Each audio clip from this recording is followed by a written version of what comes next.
Super,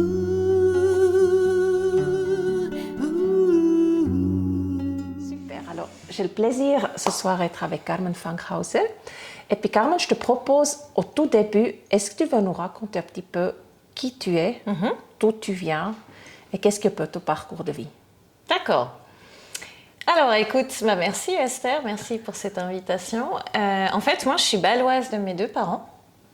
Je suis née à Bâle et à l'âge de 12 ans, mes parents se sont séparés quand j'avais 10 ans. Elle est tombée amoureuse d'un pilote de Genève, qui ne pouvait pas changer de lieu. Donc on a déménagé à Genève, j'ai fait toute ma scolarité. J'ai été aux États-Unis comme fille au pair pour perfectionner mon anglais. J'ai passé en fait ma scolarité avec des dictionnaires, pour ceux à qui ça parle par rapport à l'âge. Je ne suis pas des plus jeunes non plus. Les dictionnaires sous forme papier, très lourd, chaque fois à amener. J'avais droit pendant certains examens. J'ai ensuite fait sciences économiques, puis j'ai étudié la communication d'entreprise à Bruxelles, en Belgique. Et moi, j'avais envie de bouger dans le milieu international pour utiliser mes langues. Et là, j'étais responsable de la communication interne à la Deutsche Bank pour tout ce qui est private banking, en fait tout ce qui est technique pour le private banking. Et j'avais fait une formation continue à l'Université de Genève en tout ce qui est e-business, e-communication, qui maintenant paraît totalement évident, mais à l'époque, évidemment, c'était quelque chose de très, très différent. Et ensuite, j'ai travaillé dans le milieu automobile. J'ai tout fait, toutes les industries, le milieu automobile, dans tout ce qui est Customer Relationship Management et Trade Marketing. Et ensuite, j'ai travaillé, mais pendant très longtemps, pendant 10 ans, chez Skyguide, qui sont les services de la navigation aérienne en Suisse. Et là, moi, j'avais des rôles de partenariat, je m'occupais de tout ce qui est Corporate Identity. J'ai toujours, depuis toute petite, une joie de vivre incroyable. J'ai envie que tout se passe bien. J'ai toujours envie. Ma mère a toujours pensé qu'un jour, je vais être infirmière, médecin. Enfin, j'ai envie de faire du bien. Et c'est peut-être ça qui m'a poussée à faire pas mal de bénévolat pendant mon parcours. Alors, j'ai pas fini mon parcours professionnel. Après, j'ai fait la promotion économique. J'ai travaillé pour des fondations aussi. Et en fait, je me suis beaucoup engagée pour le changement, la durabilité. Parce que j'ai compris très rapidement que pour avoir un monde plus équilibré, qu'on devait agir en fait pour d'amener en fait plus de responsabilité, de conscience et de transparence au sein du système et notamment auprès des entreprises, qui est aussi par mon parcours professionnel un peu mon dada, on va dire. C'est là où j'ai rejoint Bilab Suisse en 2019. Et je me suis beaucoup engagée avec une association qui s'appelle Nice Future, où j'étais présidente et longtemps au comité, qui organisait le G21, Sustainability Forum en Suisse romande, pour vraiment mettre des acteurs ensemble, qui d'ailleurs en général n'avaient pas de contact dans tout ce qui est économique, politique, financier et académique. Et c'était vraiment fabuleux. Maintenant, cette association, elle travaille avec les peuples indigènes, notamment d'Amérique du Sud, pour comprendre en termes de gouvernance comment ça se passe et puis surtout aider les gardiens de la terre parce que c'est eux qui savent accompagner le changement et c'est surtout eux qui protègent en fait les forêts. Et d'où en fait mon amour, on va dire, qui vient peut-être aussi de mon enfance pour la nature, mon amour pour le vivant. Mon père, par exemple, il avait un amour pour tous les insectes. Il aurait adoré même avoir des serpents chez lui. Enfin, c'était sa passion. Et j'ai fait beaucoup de voiles. Ça fait partie aussi de ma passion que je continue. Donc, sur le bateau, il prenait les araignées. Moi, je trouvais ça dégoûtant. Il les prenait avec beaucoup d'amour. C'est tout juste s'il les caressait pas pour ensuite les mettre ailleurs. Donc, voilà. En fait, c'est le vivant. On fait partie de ça. Et en fait, ça me tient à cœur. Et c'est vrai que quand toi, la première fois, on s'est rencontrés il y a 5 ans déjà, je crois. Ouais, je pense, quelque chose comme ça. 5 ans, ouais. J'ai eu un coup de foudre, en fait, pour le projet. J'ai cru en toi. J'ai compris que c'était important, c'était extrêmement audacieux, mais qu'il nous faut des projets comme ça. Des projets où il n'y a pas de concurrence, où il y a vraiment une alliance, où on travaille ensemble et on touche, en fait, tous les domaines. qui sont importants pour moi, pour le nouveau monde. Moi, je dis actuellement ce que j'aime ou ce que je voudrais, c'est d'œuvrer pour le nouveau monde. C'est-à-dire qu'il y a un ancien qu'on doit lâcher et ça se fait forcément, c'est une transition. Pas toujours évidente, on voit ce qui se passe d'ailleurs dans le monde, à tous azimuts. Voilà. Ok, je prends volontiers le sujet de tout ce qui est cette collaboration. C'est vrai qu'on vient d'un monde que plutôt la concurrence, on a un monde qui est basé sur le plus fort gagne. On voit très rapidement une offre complémentaire du marché comme une offre de concurrent. Donc, tu as travaillé dans plusieurs grandes entreprises aussi. Comment vois-tu cette transition qui a maintenant commencé? Qu'est-ce qui peut accélérer cette transition pour qu'on comprenne vraiment, OK, on vient à la place d'analyser le produit du voisin et se dire qu'est-ce que je peux faire mieux que lui pour qu'on achète mon produit, de plutôt se dire qu'est-ce qu'on peut faire ensemble, parce que j'ai cru comprendre, c'est un peu la vision que toi tu partages aussi, dire OK, comment ça travailler ensemble, œuvrer ensemble, si mon voisin se porte bien, moi je me porte bien aussi. C'est quoi qui peut changer ou amener ce shift? Est-ce que c'est le gouvernement? Est-ce que ça vient de la population? Est-ce que c'est les entreprises? C'est où que le changement se passe à tes yeux? Bon, écoute, c'est une très bonne question, complexe. C'est systémique comme tout, c'est-à-dire que tu dois agir. Enfin, ça c'est vraiment mon référentiel à moi, ma croyance à moi. On doit agir sur plusieurs plans, sur plusieurs niveaux. En fait, créer des alliances, il faut pouvoir expliquer pourquoi c'est intéressant de créer des alliances. Qu'est-ce qu'on y gagne en fait? Le fait de travailler ensemble, de ne pas être en concurrence. Et moi, j'ai fait des projets, en effet, au niveau professionnel. Ça n'a pas toujours été évident, mais en général, on m'a toujours écouté. Et ce sont des projets à la promotion économique avec la concurrence dans certains domaines qui marchent toujours. Quand j'étais dans les services de la navigation aérienne, pareil, j'ai aussi réussi à faire des projets où il y a eu en fait des concurrences par rapport à des partenaires. J'ai réussi aussi à les faire travailler ensemble pour le bien de l'industrie notamment. Et je me suis posé la question en fait d'où ça vient ce changement, et c'est vrai que c'est intéressant. Tu vois, il y a, on va dire, dans les années 80, on parlait du marché au niveau marketing. Et puis du marché, on est parti au marché cible. Et puis à un moment, on a dit, waouh, l'an 2000 est arrivé avec Internet. C'est le client, en fait, au centre. C'est plus le marché. En fait, on va se concentrer sur le client. Parce que qu'est-ce qu'on va tout le temps faire une offre sans savoir finalement quelle est la demande. Et donc, on va se concentrer sur la demande. On va se concentrer sur le client. Et puis, à un moment donné, c'est devenu un peu out. Et puis, on s'est dit, mais en fait, c'est l'humain. On va remettre l'humain au centre de notre donut, tous ces concepts économiques, etc. Et maintenant, moi, je pense, en 2025, donc vraiment 25 ans après l'arrivée d'Internet, c'est l'humain, oui, mais c'est beaucoup plus vaste, c'est le vivant. Donc, pour moi, maintenant, au centre du système, que ce soit... c'est socio-économique, c'est financier aussi. Il faut mettre le vivant au centre. Pourquoi le vivant? Parce que l'humain fait partie du vivant, mais tout le monde fait partie du vivant. Tout ce qui nous entoure, tout ce qu'on a ici, tout ce qu'on touche, ça vient de la nature. Tout est vivant. Le vivant est en fait vraiment au centre parce qu'on fait partie du vivant, mais tout est vivant autour de nous. La matière, tout ce qu'on a, notre voiture, tout vient du vivant. Et en fait, le vivant, c'est quoi? C'est que c'est l'interconnexion. On est tous connectés, on le voit, maintenant on discute beaucoup du changement climatique. On sait très bien que le milieu aquatique va absorber beaucoup plus de CO2 dont on en avait idée. On est en train de comprendre que les baleines, en fait, sont une ressource absolument extraordinaire, mais les baleines ne peuvent pas survivre s'il y a un changement au niveau aquatique. Et en fait, notre manière de vivre a une influence sur le milieu aquatique, notre faune aussi, etc., etc. Et bien sûr aussi nos forêts, une grande thématique. Et donc tout est interconnecté. Et donc, tout est interdépendant, c'est-à-dire qu'on dépend des autres et les autres dépendent de nous. Et une fois qu'on a compris ce concept qui, en fait, pour moi, c'est l'unité, c'est l'union. Donc, on a été jusqu'à présent trop dans la séparation. Et la compétitivité, la concurrence, c'est la séparation. Comment on peut mieux régner en séparant, en faisant peur. Et maintenant, on doit se remettre ensemble, c'est vraiment l'union. Pour moi, c'est l'amour. En fait, l'amour inconditionnel, c'est ça. Hein?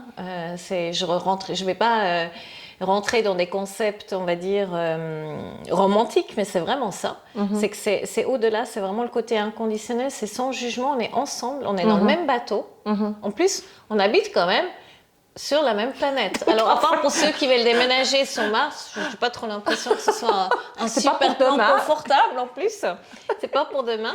Mais on a une beauté incroyable. Je veux dire, on a une planète, on a des couleurs, enfin, tout vient d'ici. C'est juste incroyable. Donc, c'est cette union. Dès que les gens auront compris qu'on est tous unis, et qu'on dépend les uns des autres et que c'est comme ça qu'on va réussir en faisant des alliances, en faisant des partenariats, en collaborant, en travaillant sur nous, en mettant de côté, en fait, comme tu disais, notre ego et en étant vraiment dans cet amour inconditionnel. Au service du vivant. Oui, on n'a plus peur. Pourquoi est-ce que moi j'aurais peur de toi si justement je suis dans cette unité-là? Je ne vais pas avoir peur que tu vas me piquer mon job ou je ne vais pas avoir peur que tu vas être meilleur que moi. Et d'ailleurs, tant mieux si tu es meilleur que moi. Moi, j'adore m'entourer de gens qui sont meilleurs que moi. On avance beaucoup mieux. Et je pense qu'on a tous des compétences complémentaires et c'est ce qu'on est en train de faire aussi dans le système éducatif. Je pense qu'on est en train de le comprendre. On a déjà eu une discussion, nous deux, ensemble là-dessus, par rapport à nos enfants. Mais c'est vrai qu'en Suisse, pour moi, on est très en retard, très conservateur au niveau de l'éducation. Et que, en fait, on ne donne pas aux enfants le plein potentiel à se développer, à faire leur expansion. Par rapport à... Ils viennent déjà au monde avec ce...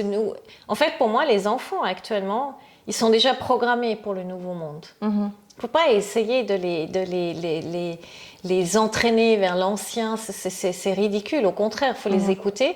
Mais on doit changer notre système éducatif. Et clairement, le projet Cercle de Vie, pour moi, on fait partie. Et c'est pour ça que j'adore ce projet, parce qu'il touche à tout. Tu m'avais demandé, ben voilà, il y a la partie éducation, mais aussi l'éducation de nous, l'éducation de quel est notre lien avec le vivant, quel est notre lien avec notre nourriture, avec ce qui nous entoure, de revenir en fait à l'essentiel. C'est très intéressant ce que tu dis. Donc, je trouve intéressant d'observer que dans le monde de la communication, dans votre centre d'intérêt que vous avez eu, dans ton milieu qui est la communication et le marketing, qu'il y a cette évolution qui est en cours, et de mettre maintenant le vivant au centre, je trouve ça fort pertinent. Parce que c'est vrai, nous, un critère qu'on a dans le cadre du projet de votre cercle de vie, souvent les gens me demandent, mais comment fais-tu pour trier, pour savoir si une idée qui t'est apportée en fait partie? Parce que comme tu le sais, il y a passé 700 personnes qui ont participé à l'élaboration de ce site. Moi, personnellement, je n'ai rien fait d'autre que de rassembler des pièces de puzzle et l'intelligence collective des personnes qui ont été passionnées par le projet et qui ont échangé sur leurs idées. Et à un moment donné, ou assez souvent, on me demande, mais comment fais-tu pour mettre le curseur? Est-ce que ça fait partie ou pas? Et nous, le critère de choix, c'est vraiment, est-ce que c'est au service du vivant ou pas? Voilà. Et ça aide, pour nous en tout cas, beaucoup, pour très vite savoir, est-ce que ça a sa place dans un système où cette volonté de créer un site qui finalement, qui donne une place. Je trouvais très joli, tu disais tout à l'heure, tu voyais le cercle de vie plutôt comme trois-dimensionnel, donc comme une boule. Et c'est effectivement la manière que je vois aussi, que c'est finalement chacun trouve sa place, et puis il n'y a pas de hiérarchie, chacun est important pour que l'histoire soit ronde. Et ainsi, différents secteurs qu'on dirait des fois qui sont peut-être opposés un de l'autre, souvent on me dit, tu as des cadres d'entreprise qui vont venir sur le site, oui, et tu as des enfants. Et souvent les gens sont là, non mais attends, tu ne peux pas avoir des cadres d'entreprise sur un même site où tu as des enfants. Et si tu regardes la créativité, qui est un élément clé qu'en général les enfants ont, et qui est aussi l'élément clé pour l'entreprise, je pense que si on donne un cadre de vie avec une certaine orientation, une structure, ça demande une organisation du site. C'est pas tu mets tout le monde ensemble et puis tu laisses faire. C'est vraiment d'amener certaines conditions de base. Ça, c'est le rôle de ceux qui sont sur le site. Et après observer ce qui peut se passer. Et de se dire que maintenant ce vivant revient aussi au centre des préoccupations dans le marketing et dans la communication, je trouve ça vraiment intéressant. J'aimerais juste voir si dans combien de temps, je pense qu'on y arrivera de toute façon, mais dans combien de temps? Ouais, alors tu vois, ça c'est ma vision, c'est mon vécu.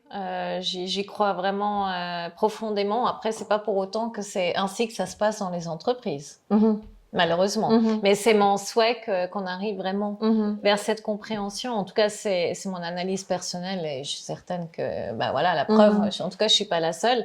Mais c'est vrai que j'ai pu le constater. Ce que tu disais, c'est intéressant pour revenir à cette sphère, en fait, par rapport au projet. En fait, ça donne une agilité. Tu vois? Quand on est rond, on est agile, on arrive à se mouvoir beaucoup plus facilement.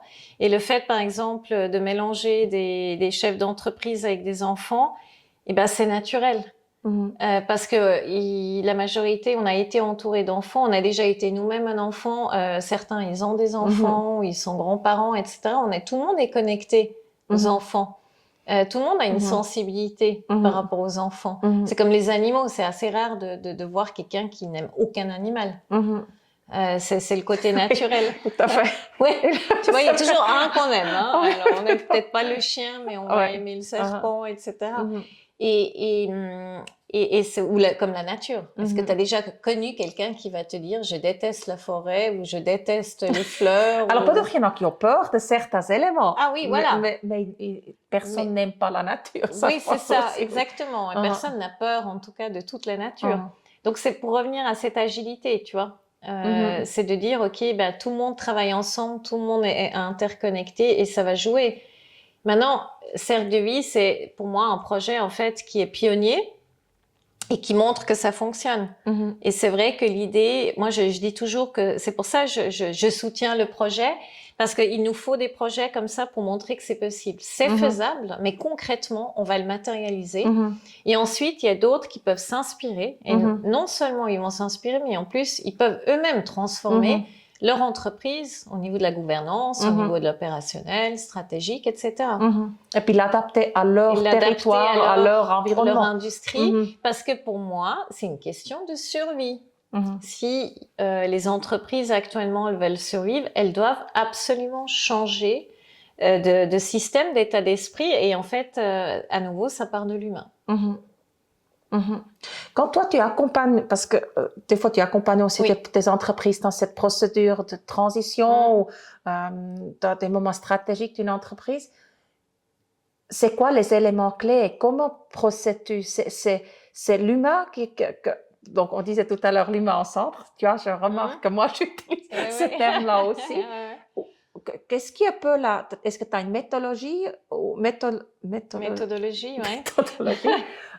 Comment ça se passe? Écoute, ça dépend vraiment de la taille de la structure et puis aussi de l'industrie. Mais ce qui est sûr, c'est d'avoir d'abord une discussion ouverte, souvent sous forme d'atelier, où on va enlever toutes les barrières. Donc non, c'est pas faisable parce que au niveau des ressources financières, c'est pas faisable parce qu'on a une pression politique, on a une pression de nos fournisseurs, etc., etc.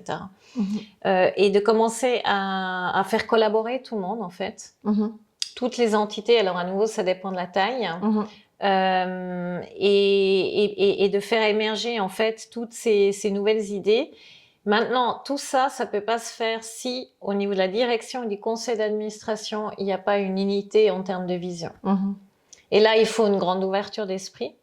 Et là, il faut travailler justement sur l'humain. Et en général, les demandes, elles viennent, ça va pas venir d'un collaborateur X. En général, la demande, elle vient de la direction ou du conseil d'administration pour le changement.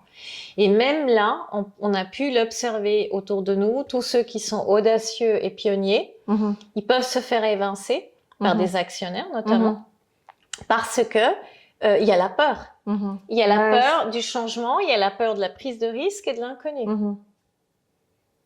Et ça, je l'ai pu observer. Et c'est vrai que, d'où aussi mon plaisir de faire du coaching professionnel avec des managers et de les aider à être dans leur légitimité et avancer dans le changement, en fait. La peur, un sujet numéro un de notre société. Ouais. Peut-être si on reste avec cette peur un moment, c'est vrai qu'on vit une époque quand même particulière. On a plus seulement une ou deux crises qu'on est en train de vivre, il y en a des multitudes de crises qui commencent à interagir beaucoup ensemble aussi. La raison pour laquelle nous on a monté le projet, c'est aussi de s'imaginer ou essayer d'amener des solutions, mais sur le territoire. Tu as vraiment concrètement de dire, OK, on a un réchauffement climatique, on a une ferme. Qu'est-ce que nous faisons sur notre ferme pour être plus résilients? Et on a fait ça avec les différents milieux qu'on a pour finir à ramener ensemble sur cette ferme. Est-ce que tu penses que site comme celui-ci peut, donc tu l'as dit tout à l'heure, il peut soutenir sous forme de source d'inspiration, mais est-ce que ça peut réellement faire une différence? Parce que des fois, les gens disent, oui, mais bien, OK, ça c'est un site au pays d'en haut, dans les montagnes. Finalement, c'est une petite structure. On parle de la ferme avec entre 30 et 40 vaches. Les chambres d'hôtel, il y en a 20, 22, 23. L'énergie, on produit notre propre énergie, mais ça reste la consommation qui est nécessaire que nous, on produit. Comment on arrive à mesurer un impact d'un site comme celui-ci? Parce que moi, personnellement, bien sûr, j'y crois que ça peut vraiment... c'est pas juste une addition des choses qu'on fait, ça peut amener comme une forme de catalyseur. Quand tu as une entreprise qui doit faire, elle, un effort pour mettre du temps à disposition, des ressources à disposition, finalement, elle veut un résultat derrière, tu vois. Comment arrives-tu de dire, OK, oui, c'est vraiment l'effet que ça fait pour l'entreprise vaut suffisamment la peine de le faire, ou dans notre cas de figure, si moi, maintenant, je viendrai t'approcher pour que tu nous accompagnes sur le côté stratégique de cette entreprise, comment arrives-toi, quel outil tu utilises pour cette communication autour de toi-même pour dire non, ça vaut l'effort. Nous, le projet, c'est 16 ans de travail. Est-ce que tu as trouvé une clé? Nous, personnellement, on a cherché beaucoup d'outils de mesure, on n'a pas trouvé. Tu gères ça comment? Alors écoute, pour moi, tu vois, je l'explique, en fait, c'est un laboratoire. En fait, pour moi, vous êtes un laboratoire. C'est l'expérience. Et en fait, c'est prouvé par l'expérience que ça fonctionne. Donc, on n'est pas dans le théorique parce qu'on est dans le pratique. On n'est pas dans la recherche fondamentale. On est vraiment dans l'expérience du laboratoire sur le terrain. Et en fait, ça a, je pense, beaucoup plus de valeur qu'on peut s'imaginer parce que tu peux concrètement démontrer pourquoi ça marche ou ça marche pas. Et en plus de ça, tu es dans une région, tu parles du pays d'en haut, c'est compliqué. C'est pas des gens les plus ouverts à des nouveaux projets innovants. Enfin, je veux dire, pourquoi ça a duré 16 ans? C'est peut-être aussi parce que vous n'êtes pas à côté de Lausanne ou de Genève. Et donc, il y a une difficulté supplémentaire, mais justement, le fait d'avoir pu faire adhérer les gens, c'est d'autant plus important parce que ça vous a poussé, ça vous a challengé à trouver des solutions aussi pour travailler avec, et pas juste avec le lieu, mais vraiment avec toute la région. Ça, c'est le premier point. Puis ensuite, le deuxième point, c'est que vous pouvez échanger avec les entreprises. Tu vois, c'est pas que le projet, c'est que toi, tu peux parler de ton expérience. Toutes les barrières, les difficultés, tous les défis que tu as eus, tu peux échanger avec les entreprises. Oui, parce que c'est du vécu. Ben, c'est du vécu et puis surtout, tu es crédible. À nouveau, on n'est pas dans la théorie, on n'est pas en train de lire un livre de marketing du nouveau monde ou voilà, au niveau des stratégies. Donc, ça veut dire quoi? Ça veut dire que, par exemple, je dis n'importe quoi, une entreprise qui dit, OK, maintenant, moi, j'ai envie de raccourcir ma chaîne de valeur, en fait, j'ai envie d'être encore plus locale on entend, il y a des aberrances partout. Voilà, il y a des entreprises qui aimeraient bien acheter des matières premières en Suisse, mais on leur dit que c'est pas possible. Finalement, ils se rendent compte qu'ils font un tour du monde et puis ils reviennent en Suisse alors ils venaient de la Suisse initialement. Enfin, il y a des choses assez incroyables. Et toi, tu peux montrer justement en disant, mais regardez, nous, on a fait cette expérience. On avait le projet, typiquement, tout ce qui est eau usée pour recycler. C'est extrêmement complexe. Ça demande quand même une connaissance technique et d'ingénierie assez avancée. Et puis finalement, tu me l'as expliqué, c'est que ça n'a jamais été fait, abouti à ce point-là. Et finalement, vous avez trouvé les partenaires qui vont travailler sur ce projet parce que eux aussi, ils ont intérêt à expérimenter. Ceux qui savent qu'il est possible sur papier, maintenant, il faut pouvoir le prouver, que tu puisses le faire concrètement sur le terrain. Et c'est ça votre force. Et là, en fait, si tu veux, tu n'as pas juste le projet de la ferme dans son extension en termes d'éducation, d'hôtellerie, de conférences, etc., etc. Tu es en plus en train de démontrer plein de domaines hyper précis et hyper techniques que c'est faisable. Parce que le changement, la transition, elle est bien sûr qu'elle n'est pas que énergétique, mais elle n'est pas non plus que agricole ou que spirituelle. Elle est tout. Elle est systémique. Et c'est là où vous avez votre force. C'est intéressant. Ça m'amène au monde politique. Tu l'as évoqué un tout petit peu avant, parce que c'est vrai que bien souvent, il y a aussi, je vois en tout cas en Suisse, des fois, on est un peu dans une attente. Tu sais qu'on dit, OK, on va changer les choses. Quand la politique aurait amené de nouvelles idées, ou aussi vis-à-vis de la législation, on vote beaucoup de lois en Suisse, on aime bien avoir des lois, on en vote plus en plus. Nous, dans le cadre du projet, on a eu 21 services qui étaient impliqués. Chaque service en différents degrés de profondeur, et aussi certains ont des règlements très récents, d'autres qui datent il y a 30 ans. On a parlé tout à l'heure, dans ces 30 dernières années, le monde a fondamentalement changé. Comment penses-tu, parce que c'est clairement un effet clé qui était pour le projet, c'était vraiment de réussir à aligner tout le monde. Donc nous, on l'a fait parce qu'on a cherché le dialogue, on a essayé d'expliquer, on a pris beaucoup de temps aussi. Et on a quand même trouvé beaucoup de gens avec un esprit ouvert. Mais comment on pourrait soutenir des futurs porteurs de projets de réussir à faire face à cette jungle, cette labyrinthe de législation? Est-ce qu'on n'arriverait pas à trouver une solution qui a finalement une section qui se crée, qui accompagne, tu vois, parce qu'aujourd'hui, nous, on était seuls, hein, on était vraiment avec ce défi-là, seuls, et puis on a pu résoudre parce qu'on a investi beaucoup de temps. Mais c'est pas donné à tout le monde non plus de travailler 16 ans sur un dossier, et je pense surtout, vu la vitesse que les choses changent, il va falloir qu'on est un peu plus rapide dans le futur. Après, on avait d'autres choses à gérer en parallèle. Hein. C'était pas que le canton qui a pris du temps. Sur ces 16 ans, c'est aussi tout le défi personnel qui a dû être maîtrisé, les reprises familiales. C'est là de nouveau beaucoup plus nuancé que simplement l'univers des réglementations. Mais c'est quand même un univers. Toi, quand tu travaillais tu travaillais comme conseillère communale, c'est ça? Ou c'était quoi? Je suis toujours conseillère communale. Voilà. Tu le vis comment au quotidien? Parce que tu as quand même toute ta vie en parallèle, ton travail, ton métier, puis en même temps, les conseils communaux doivent prendre beaucoup de décisions, traiter beaucoup de dossiers.